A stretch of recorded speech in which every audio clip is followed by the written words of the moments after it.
Поради преполните капацитети на инфективното одделение, надлежните генерално најавуваат заразените со коронавирусот со полесна клиничка слика самите да се лекуваат од дома.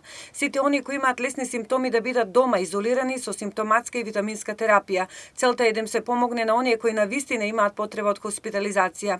Ова денес до сите директори на болници на Штипскиот клинички центар им го порача директорката на клиниката за инфективни болести од Скопје Милена Стефановиќ.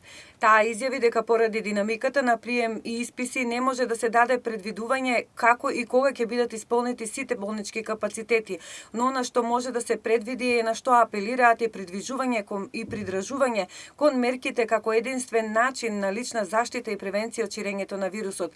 Штипјани како по навика масовно купуваат витамини и симптоматски терапии, некои дома акумулираат и резерви, а други пак се самоуверени дека можат со помош на своите матични лекари да си бидат самите своји доктори.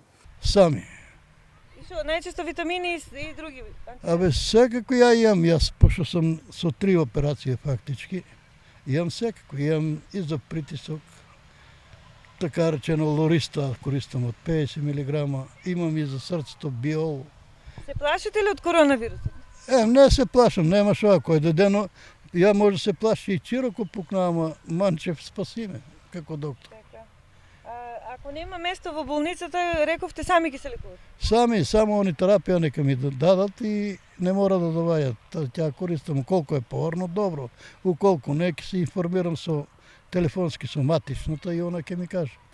Во однос на дефицитарниот медицински кадар, штипјани го делат мислењето дека не е тешко кога се мора. Надлежните велат дека здравствените работници мора да ја издржат оваа битка. Граѓаните мора да си помогнат самите на себе, потенцираат и надлежните, а свесни за тоа се и штипјани. Инфективната клиника апелира до медиумите да испратат порака до јавноста за почитување на мерките. Дополнително се апелира и до инфицираните со COVID-19 во целост да ги следат препораките на стручните лица и матичните лекари.